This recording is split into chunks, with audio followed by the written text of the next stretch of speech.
Uy.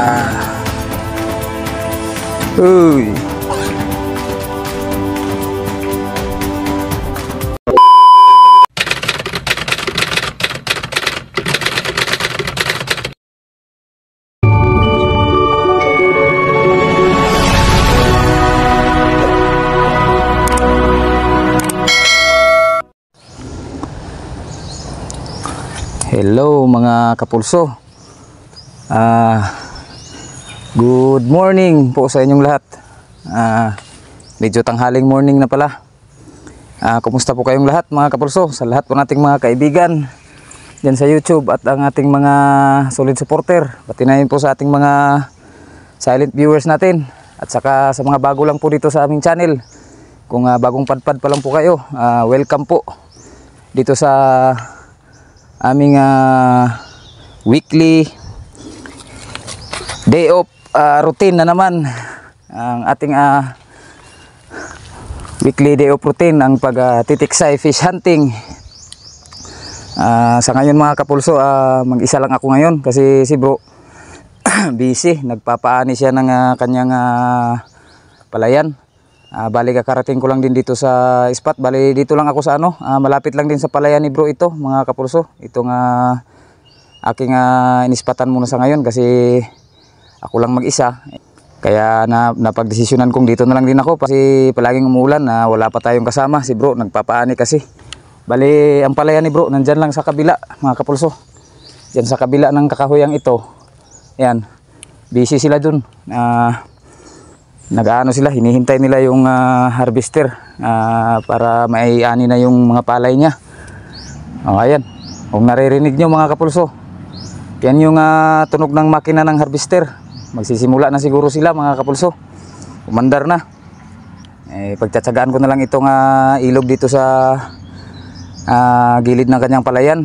Baka sakaling meron ng mga malalaki dito kasi medyo 2 linggo na namin tong hindi nabalikan tong itong spot naming to. Maraming mga maliliit mga kapulso. Ang daming mga gumagataw, maliliit na tilapia mga kapulso. Hindi muna natin titirahin yan kasi baka mabulabog yung mga malalaki, baka may mga lalaki pa sa ilalim yan, sayang. Bali nakadali na pala ako mga kapulso. Ito yan yung aking nadali mga kapulso. Dalag, hindi masyadong malaki pa tong dalag na to mga kapulso, pero ayos na, kasi laki na ng pulso ng bata. Hindi ko na i-video nung tinira ko ito kasi kakarating ko lang, hindi pa ako nakapag-set up ng camera dito sa hindi ko pa na-set up yung aking cellphone dito sa aking holder. Kaya hindi ko na i-video ito. Pagdating ko may nakita kasi kagad ako kaya pinutukan ko na. Ayos na rin naman yung size nito. Saka itong maliit na tilapia mga kapulso, nadamay lang to. Tinagusan yata. Nung tinamaan ko tong dalag, natagusan tong maliit na tilapia kaya kinuha ko na lang din kasi sayang din. Baka mamamatay lang to kasi may tama na. Ang liit pa mga kapulso. Na double kill sila. Nasa ilalim siguro siya nitong itong dalag na to kaya natamaan din siya. Ayan, at busy na sila bro doon. Umaandar na yung harvester nila. Bali sabi pa nga niya sa akin medyo failure daw itong ani nila ngayon kasi napeste itong kanyang palayan mga kapulso. Sa kadahilanan nga hindi na kami nakakapag-pest control masyado kasi pag day off namin itong tiksay na yung ating ginagawa. Gawa ng hindi na natin may upload yung ating pagpipest control hunting sa YouTube. Kaya ayun, kada day off nagtitiksay kami kaya napapabayaan namin yung kanyang palayan. Ito mga kapulso medyo malaki na to, tirahin natin, sizingan lang natin. Hindi ko pala naikasa. Subukan natin ang size mga kapulso. Hindi tinamaan yata.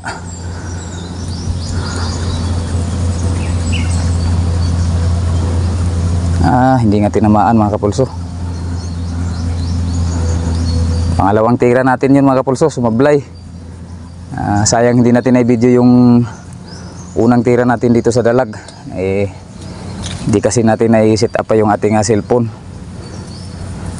Stay tuned lang po kayo at Magpapatrol-patrol na lang po muna ako dito sa gilid-gilid. Wala po tayong nakikitang ibang naniniksay. Medyo madalang na kasi itong spot naming to. Bali sinubukan ko lang sa ngayon para naman hindi tayo maboard doon sa bahay, tsaka para na rin may upload tayo at mapanood din nyo mga kapulso. Hindi natin asahan at swertihin tayo.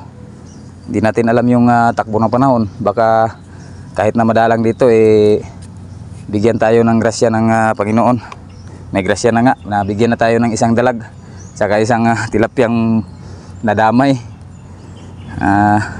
Tinagusan kasi siya, kaya dinamay na lang natin. Sayang naman kung ibabalik natin sa tubig yun, mamamatay na yun. Hello kapulso, wasa ako nakauban karon sa among paghanteng mga kapulso, kay nagpanis ako sa akong humay mga kapulso. Pero na akong kauban niya mga kapulso, ni anting siya. Pagkauban na ba yun niya, mahuman ako ni mga kapulso.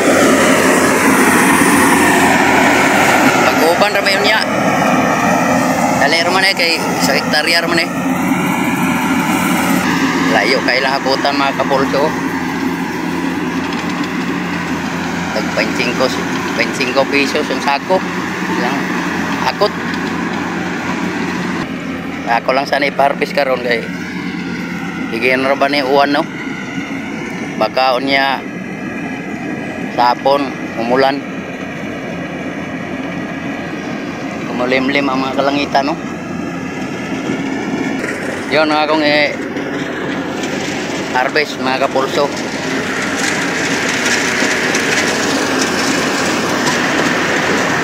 Yun, lapok kay mga kapulso. So okay ra kay murag wala namang magulan. Okay mga kapulso, steady lang. Balik ra taon niya mga kapulso.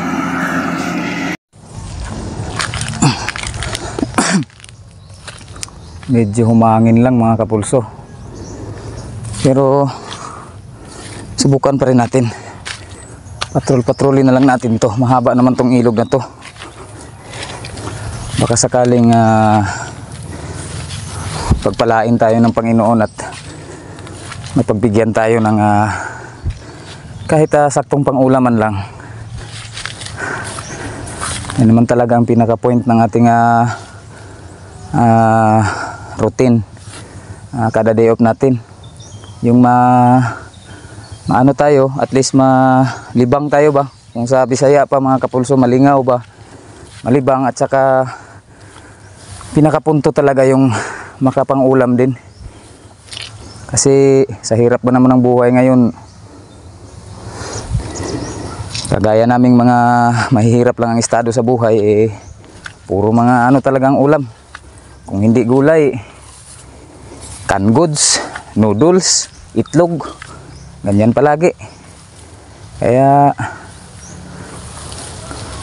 magsisikap tayong hunting o fishing kapag wala tayong trabaho. Kasi yung isda ngayon mga kapulso, mahal, masyadong mahal. Yung karne mahal, lahat mahal. Pero yung sahod mura, barat, lalo na dito sa Mindanao. Sahod dito, provincial rate. Pag hindi mo talaga binadget ng maayos yung kita mo, tsaka hindi ka nagtrabaho araw-araw, wala ka talagang kakainin.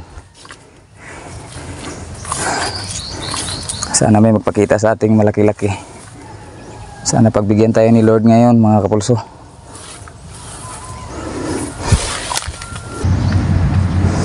Balik tayo dun sa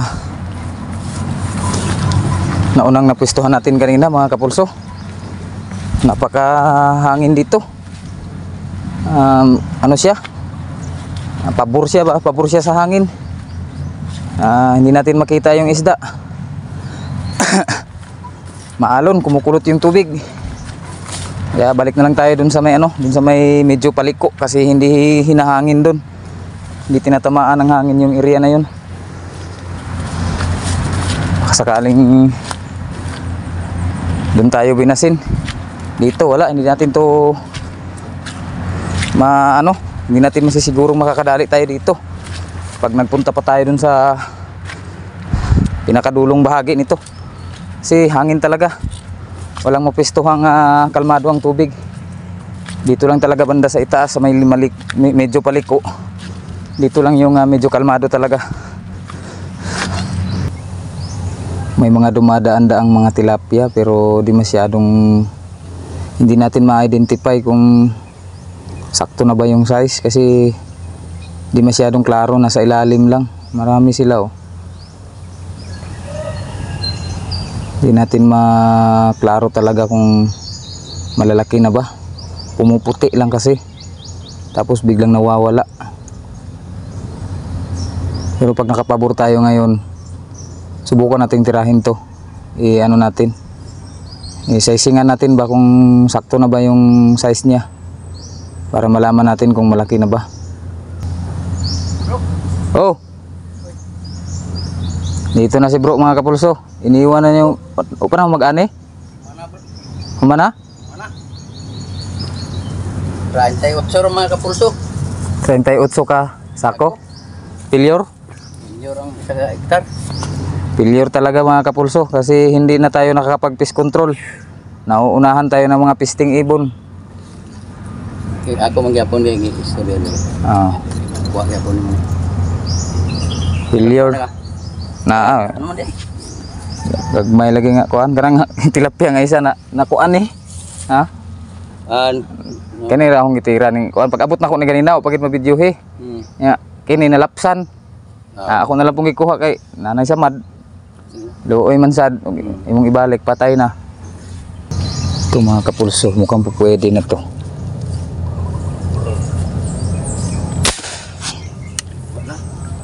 Gagmay man. Ginot na ginot ba? Pili-pili. Inugdak ko gamay man ing go. Pili-pilian. Dako-dako naman po di ay, madaan na. Awan. Tilapia. Suod pag iswa trilili. Uy. Mayroon pag dako nakakaayo nga anak pag ka ng water lily. Tingnan natin yung size nito mga kapulso kung pwede na ba.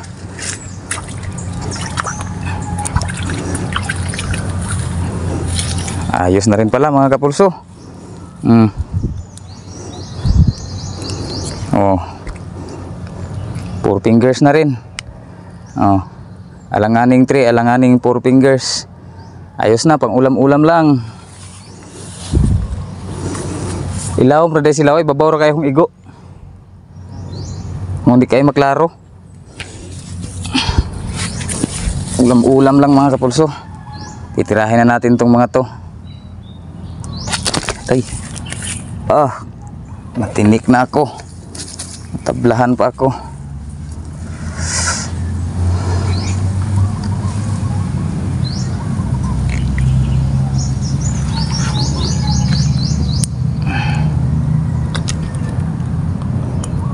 Ayos na to mga kapulso. Ulam na to. Bilhin mo to, 150 ng kilo nito dito sa amin. Dugo yung ano mga kapulso. Tinik, natablahan pa ako. Di baling matinik basta makaulam.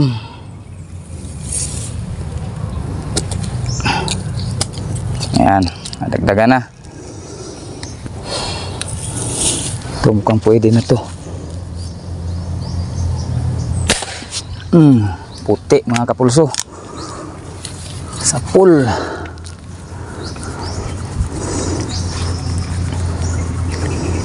Di pa masyadong malalaki mga kapulso to, pero ulam na to.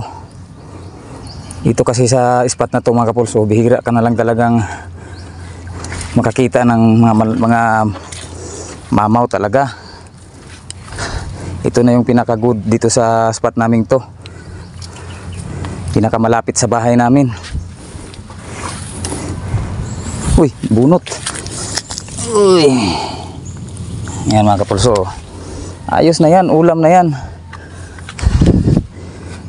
Pag tinatamad kaming magpunta sa mga malalayo naming spot, Dito lang kami. Pang ulam-ulam lang ba mga kapulso. Yung bahay namin nandyan lang sa likod niyan. Yan, yung mga kakahuyan na yan. Unahan lang yan, bahay na namin. Ay, may ulam din naman dito. Basta magtsatsaga ka lang. Masyado na kasing crowded tong ilog na to mga kapulso. Maraming nang lalambat. May mga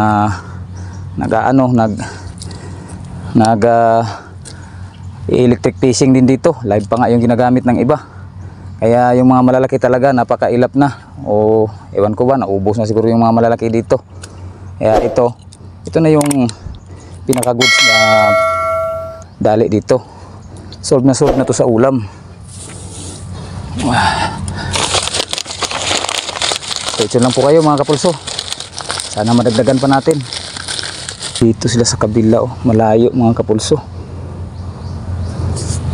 Tapos maraming kangkong, sigurado sa sabit-sabit to dyan.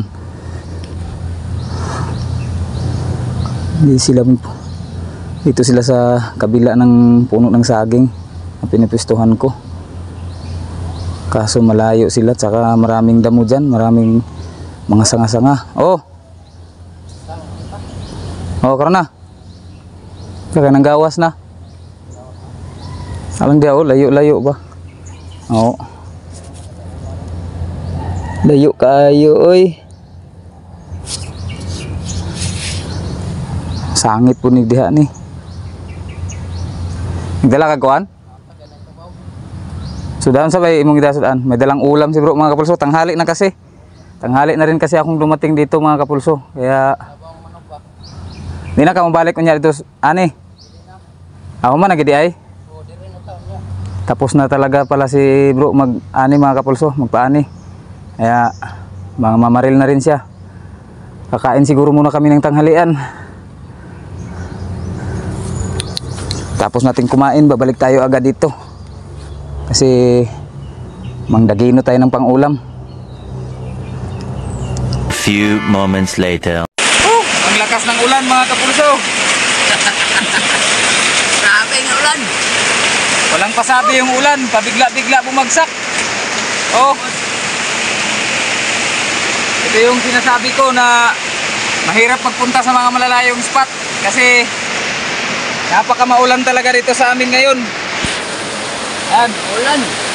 nakatakbo kami bigla dito sa kubo ni bro. Basa na. Ang dali natin, hindi pa nadagdagan. Oh. Sana tumigil pa tong ulan na to para makadagdag pa tayo. Kung titigil pa. Si Master Loke, ayahay pas pulis.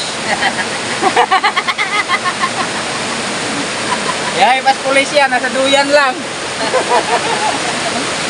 Ayahay pa kay Tore.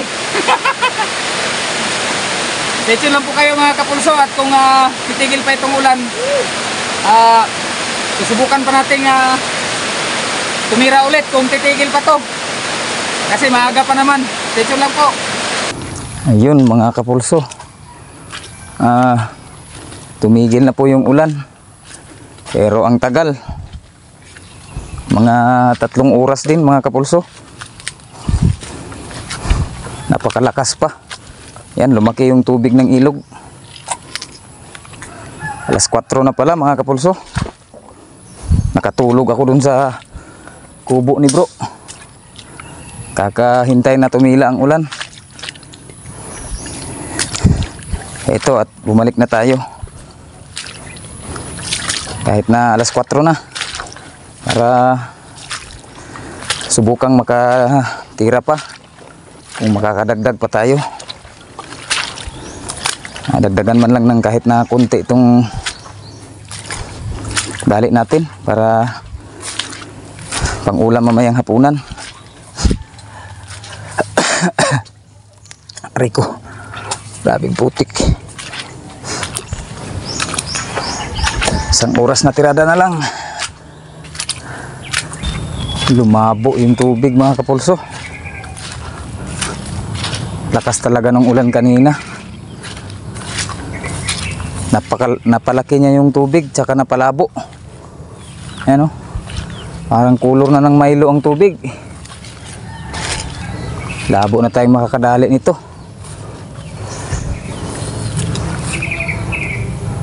Asan kaya yun si bro? Nag-ano kasi yun si bro mga kapulso, sabi niya di na siya mamamaril, mag-ano na lang daw siya. Kasi lumabo yung tubig. Kumuha siya ng ano, lambat doon sa bahay niya. Yung lambat na hinahagis ba mga kapulso, anong tawag sa Tagalog niyan? Hapon na kasi, alas 4 na, kaya desperado na si bro na makauwi ng pangulam. Kaya kumuha na ng ano, laya yung tawag sa amin doon mga kapulso, yung lambat na hinahagis. Laya. Dito papunta yun eh. Kaya susunod ako dito sa kanya. May natira nga pala akong ano mga kapulso. Itong ayan oh. Uy. Maliit na ano na dalag, yung tinatawag dito sa amin na pisaw o turagsoy. Kala ko kasi tilapia kasi mahaba yung katawan, tapos nasa ilalim lang. Binira ko na. Nung naiyahon ko, maliit na dalag pala, sa ulo pa tinamaan, kaya kinuha na lang din natin. Patay na eh, hindi na natin may babalik. Di kasi maklaro sa sobrang labo ng tubig. Yung itim, nangingitim lang siya na mahaba, kaya binira ko. Nabaliktad lang yung video ko sa pagtira kanina mga kapulso, kaya hindi nyo tuloy nakita. Gumana na naman kasi yung katangahan natin. Hindi natin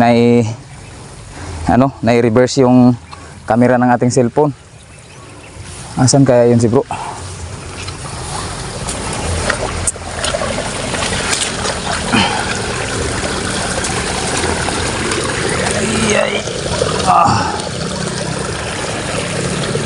Ang mahirap ng daan dito. Akyat-akyat dito sa mga maraming pangpang. Ay, dito pala si bro mga kapulso. Layo nung inabot na. Kuha ka bro.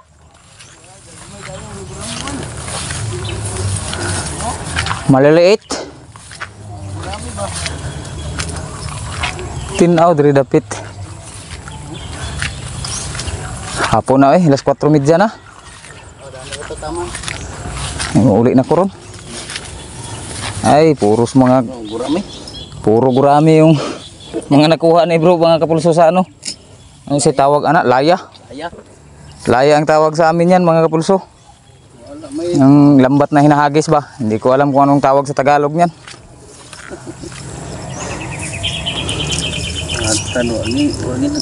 Wagi tilapia? Gini diri, mingaw na gini diri dapita. Wala talagang tilapia ni isa mga kapulso. Ay, maliit na. Gamay mo din na nga kuan.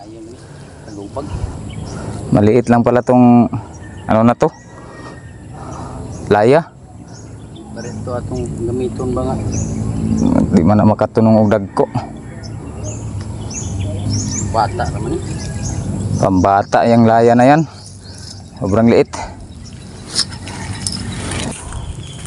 Ayan mga kapulso, hapon na po, alas 4:30 na. Siguro uuwi na kami. Wala talaga. Medyo minus kasi talaga tong spot na to. Masyado nang crowded kaya, pero at least kahit papaano nakadali pa rin tayo ng pang-ulam mga kapulso. Ayan o. Ayos na rin to, makakaulam na kami sa hapunan nito. Ayan, kahit na hindi masyadong malalaki, at least may maiuwi tayong pang-ulam. Tapos na yung ani niya, kaya sa susunod na day off ko nito, makakapunta na tayo sa mga dating spot natin. Sana magandang panahon sa susunod para hindi matulad ngayon na nabasa tayo. Way klaro ba? Walang klaro yung ating tirada sa ngayon. Ayun mga kapulso, hanggang dito na lang po ulit yung ating video sa ngayon. Hindi na po natin may papakita sa inyo itong ating pagluluto nito kasi alanganin, konti lang, maliliit pa. Pang ulam lang talaga namin to sa hapunan. Hanggang sa susunod po ulit, at sana hindi po kayo magsawang kami samahan po sa aming mga adventure, sa mga susunod po nating mga lakad. Mag-ingat po tayong lahat at God bless po sa inyong lahat mga kapulso. Bye-bye!